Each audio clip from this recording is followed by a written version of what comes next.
Okay, so in this last section, we'll talk about climate policy, both internationally and within the U.S. We'll talk a bit about what's happened in Ohio as well. So the first segment here, let's think about climate policy. Where are we so far? It might be a little bit surprising to you that, in fact, actually, the U.S. and most countries around the world have been engaged in climate policy for a long time. The United Nations Framework Convention on Climate Change, the UNFCCC, was officially ratified in 1992. This treaty was ratified by most countries in the world, and it was a treaty that basically established a voluntary agreement to reduce emissions below 1990 levels. So if you look at this figure on the right, you can see the year 1990. These are global CO2 emissions, and you can see the dark bar going straight up for 1990. You can see what happened after that voluntary agreement to reduce emissions below 1990 levels. They increased over 77% in the rest of the world, at least.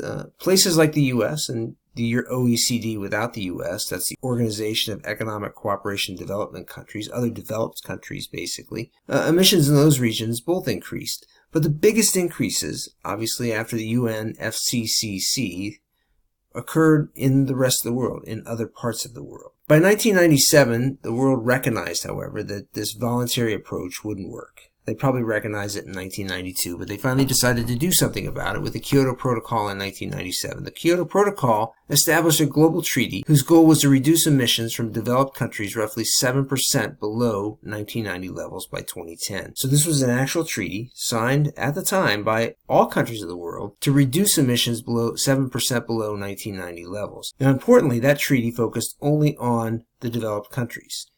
It held targets only for the developed countries and said developing countries could remain voluntary. They could decide to undertake climate policy only insofar as they wanted to voluntarily. However, developed countries like the US or Europe or other countries such as Canada, Australia, New Zealand, Japan, etc. were bound by the treaty to reduce their emissions roughly 7% below 1990 levels. Well, we can see what happened.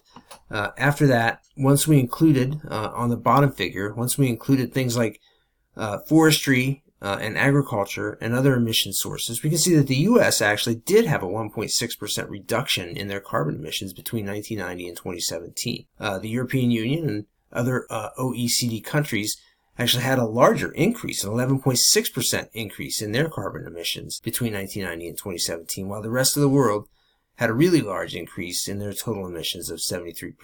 So clearly we learned a lot in that time period, that between the 1992 voluntary agreement, which didn't work, and the 1997 non-voluntary agreement, which also didn't work, that the climate policy we had tried in the 1990s didn't seem to be all that successful. So why did these policies fail? Well, there's a number of reasons, and there's been a lot of discussion for it. One reason that many policy scientists and policy makers have suggested was important is that the treaties were top-down. They required large reductions by developing countries, the US, Europe, Canada, etc., while allowing the developing countries to continue emitting. If you look back at the figure that we just saw, you can see why this is really important, right? Most of the increase in emissions after the 1992 United Nations Treaty and the 1997 Kyoto Protocol actually occurred in the developing world. So obviously leaving the developing world out has had a huge set of implications for carbon emissions globally. A second issue is that it was really costly for the developed countries.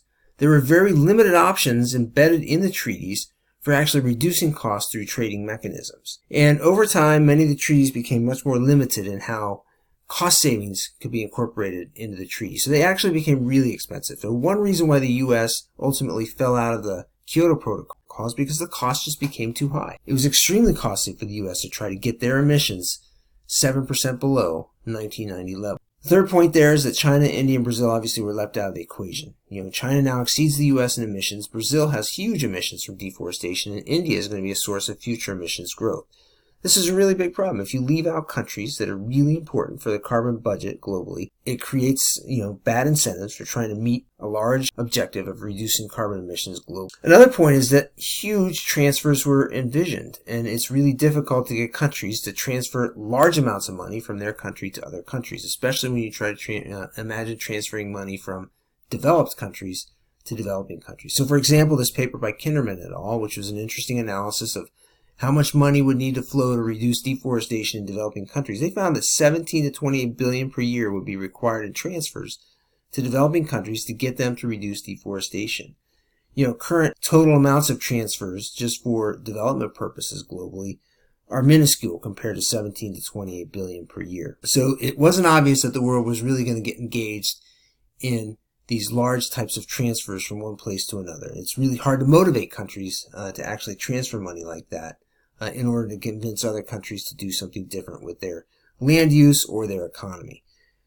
Finally, other types of factors had a big impact. One is that in the U.S., for instance, we had a cap and trade program that was actually established by Congress. So they passed legislation for it in 2008, the Waxman-Markey bill, which allowed a large-scale cap and trade program to exist in the U.S. The Senate did not pass this, so this never actually became law in the U.S. But what was interesting and important about that cap and trade proposal is that it created a massive new import in the U.S. called a carbon import. So it allowed the U.S. to import carbon credits from other parts of the world. So if you imagine this, most of the carbon treaties, most of the climate treaties create a new commodity out there called carbon, which could potentially be traded from country to country. And the value of this carbon is enormous. The value of this carbon is equal to the value of all emissions globally times $20, $30, $40 per ton. That's billions of dollars of new assets out there. So anytime you create new assets like that and you decide to export them or import them, you create a lot of new value where there wasn't value. Some people win and some people potentially lose fairly dramatically. So any of these proposals, like the types of treaties that were recommended in the 1990s, created large-scale winners and large-scale losers. And whenever you create winners and losers, it becomes very difficult to maintain those policies politically. In came the Paris Agreement. So one of the things that people recognized after the 1990s and the failures of either of those treaties, the two treaties that we talked about before, to have much of an impact on climate change, people recognized that this idea of a top-down treaty, which focused entirely on developed countries and allowed developing countries to do whatever they wanted, it just wasn't going to work. So what happened was the countries got together and over a number of years decided to enter into a different kind of a treaty. Essentially, the Paris Agreement, which many of you have heard about, was an agreement that arose because countries decided to go to Paris in the fall, December of 2015, and show up in Paris with just their own ideas. So each country was allowed to come to Paris with its own idea about what it wanted to do to reduce its own carbon emissions. So the idea here was that we wouldn't be telling countries what they had to do to reduce emissions, but countries could decide on their own what they would do within their countries to reduce emissions. So rather than being top down, this was bottom up. Countries could make a set of selections about what they thought was the most useful thing within their country to do to reduce their own emissions. And they would just come to Paris and present that and say, this is going to be our nationally determined contribution to the Paris Agreement. This is what we plan to do. You put this in the treaty and we'll sign the treaty. This is the idea of common but differentiated responsibilities.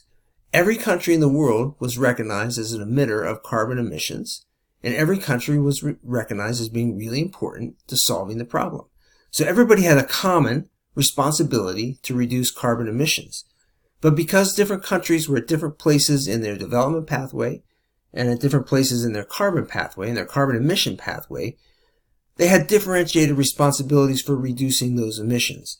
So countries were supposed to come with both of these ideas in mind, that they were going to contribute something, but their contribution needed to be in line with their development goals and to be in line with their carbon emissions.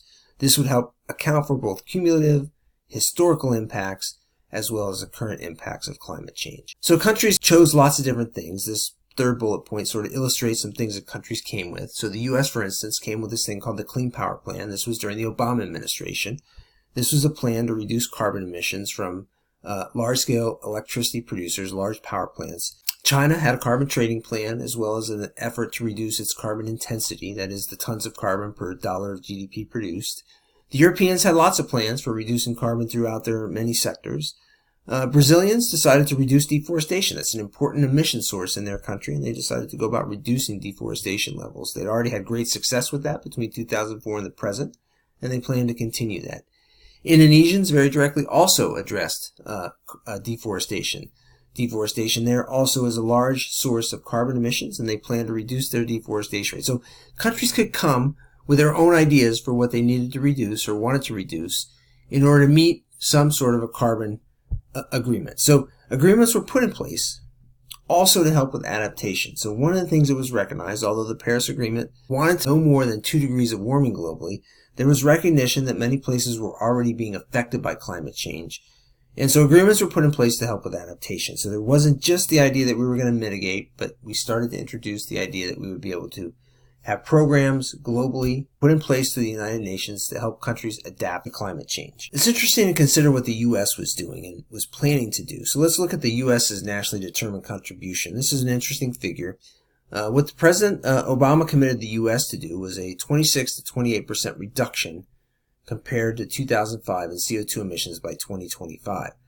You can see from this figure that by the time the Paris Accord was agreed in 2015, the U.S. already was actually somewhat below, maybe 5 to 10%, its high level of emissions in the early 2000s. So the U.S. had already made substantial progress, largely by switching coal to natural gas, and also as a result of the Great Recession, a reduction in consumption of electricity helped to reduce our carbon emissions. But that was just part of the way. We needed to go a lot further to get 26 to 28% below the 2005 level of carbon emissions. So the Obama administration put into place a number of policies and measures to try to meet this 26 to 28% reduction. What did they do? Well, the first thing to do was they said, let's keep and put in place a bunch of fuel efficiency standards on automobiles. So they plan to take the average fuel efficiency of automobiles sold in the U.S. from around 26 miles per gallon all the way up to 50 miles per gallon by 2025. So this was a dramatic increase in fuel efficiency in automobiles, which could have a dramatic increase or a dramatic effect on the amount of carbon emissions from the transportation sector. Second thing they had was this Clean Power Plan. That power plan put pressure on coal and encouraged people to switch from coal to natural gas in the near term. So by 2025, it was anticipated that most coal-fired power plants in the U.S. would no longer be in business and would have been transitioned to natural gas plants, effectively cutting emissions in half in that sector. Given the size of that sector in terms of the whole U.S. economy, that would have a big impact on carbon emissions. A third thing, the U.S. would subsidize forest growth. The U.S. already has an enormous carbon sink. We actually reduce our carbon emissions by 10% given this massive forest carbon sink in the eastern U.S., and the U.S. was going to engage in activities to try to maintain and increase that carbon sink. We're also going to take advantage of what has been happening across the country in terms of many of the states' alternative energy legislation. So many states have renewable energy standards where they've encouraged energy producers to switch from not only coal and not only natural gas, but each of those towards renewable energy. So there was going to be an effort to try to take advantage of these renewable energy standards that were occurring in many states and try to help states implement those even more effectively. And finally, we would take advantage of even more ambitious state-level goals, such as the California effort to reduce carbon emissions dramatically within the state of California using things like a cap-and-trade program. So Ohio is not known as the most ambitious state, but it is important to recognize that Ohio actually has made some pretty significant strides towards reducing its carbon emissions. These aren't really through regulatory means. These have mostly been through voluntary means and through things that have happened through the market, although some of them might have occurred as a result of the renewable energy standards. But what you can see is Ohio has reduced its carbon emissions. The top line there, the black line, is carbon emissions in Ohio. They fell pretty dramatically from 2006 through 2016. That's the latest state-level data that we have is 2016. You can see that the big reason why this reduction occurred is largely due to reductions in electric power emissions. This is mainly because we've been switching from coal-fired generation in Ohio towards natural gas generation in Ohio. And natural gas is about, as noted earlier, about as half as emitting in carbon per unit of or per kilowatt hour of energy as coal. In the transportation sector, we haven't made much of a change at all. We've sort of stayed stable in terms of our emissions in the transportation sector over the long time period. It is important to recognize that between 1980 and 2016, however, vehicle miles traveled in Ohio dramatically increased. They dramatically increased, and our emissions in the in the transportation sector didn't actually increase, and this is largely a result of improving fuel efficiency in automobiles. So it is plausible by trying to increase that fuel efficiency even more that Ohio can benefit, especially since the growth in Ohio in terms of population is not so great, and will likely be able to keep vehicle miles traveled relatively modest. Growth in vehicle miles traveled in the future relatively modest. So any increase in fuel efficiency standards could potentially help Ohio reduce those transportation emissions in the future. So again, why have we had these trends in Ohio, this recent reduction in emissions? Well, switching from coal to natural gas was a really important thing. There are two reasons for that. Environmental regulations on coal did raise costs for coal.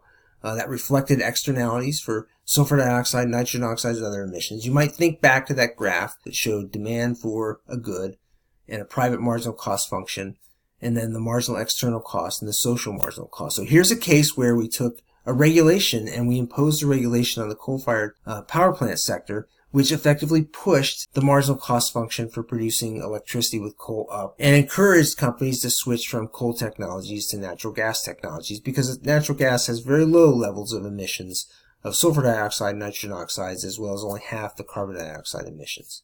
There's also the idea that natural gas supplies have increased rather dramatically in the U.S., which has lowered the price of natural gas and made that technology substantially more cost-effective for electricity producers.